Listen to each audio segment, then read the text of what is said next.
దేవుని యొక్క పరిశుద్ధ నామానికి మహిమ ఘనత ప్రభావములు కలుగునుగాక.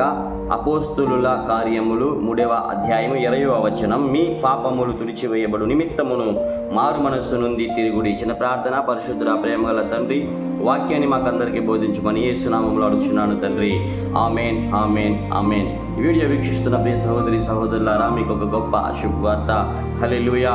ఈ యొక్క ఉదయకాల సమయంలో ఆత్మదేవుడు లూకా ద్వారా మనకి అద్భుతమైన మాటలను, అద్భుతమైనటువంటి ఒక క్రియారూపకమైనటువంటి దేవుని వాక్యమును మనకు నేర్పుతూ ఉన్నాడు. హల్లెలూయా.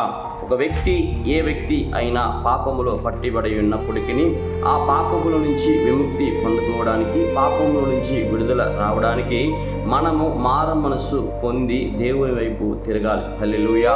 ఏ వ్యక్తి జీవితంలో నా పాపము అంత పెద్దదిగా ఉంది, నా పాపానికి విముక్తి కలగదా, నా పాప పరిహారార్థము ఎవరి వలన కలుగుతుంది, నేను చేసినటువంటి పాపాలు అన్ని కావు కదా, ఎంతో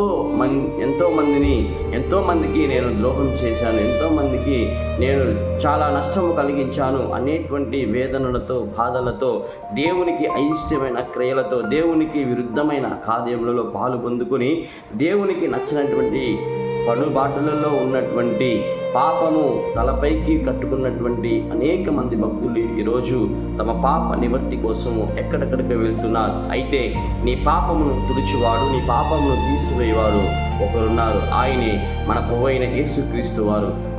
మన పాపముల నిమిత్తము ఆయన మరణించి శిలువకు అప్పగింపబడి తిరిగి లేచినటువంటి ఒక ఉన్నతమైన దేవునిని మనము కలిగి ఉన్నాం. హల్లెలూయా.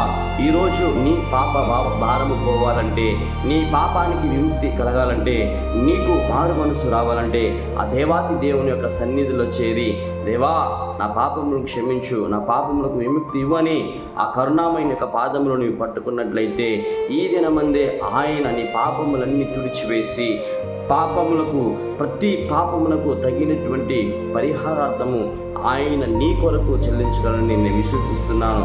ఇదిగో ఇప్పుడే లేచి మారు మనసు పొంది పాపము నుండి విడుదలయ్యి ఆ దేవాది దేవుని యొక్క పాద సన్నిధిలోకి నీవు వచ్చినట్లయితే ఖచ్చితంగా నీ పాపము తుడుపబడుతుందని వాక్యము సెలవిస్తుంది. హల్లెలూయా. నీ పాపములు తుడిపివేయబడు నిమిత్తము మారు మనసు నుండి తిరుగుడి. ఎవరి వైపు తిరగాలి? దేవుని వైపు తిరిగి నట్లయితే ఖచ్చితంగా నీ పాపాలన్నీ తుడిచివేయబడి నీకు ఒక నూతన బలాన్ని, నూతన జీవితాన్ని, నూతనమైన రక్షణను ఆత్మదేవుడిని కలిగించని నమ్ముతున్నాను. విశ్వసించడం లేదా? లేచి ఆయన పాదములు పట్టుకో. ఇప్పుడే దైవాశీస్సులు పొందుకో. ఈ వాక్యము నీకు హృదయమునకు సమాధానమును కలుగు చేయనుగాక. ఆమేన్, ఆమేన్, ఆమేన్.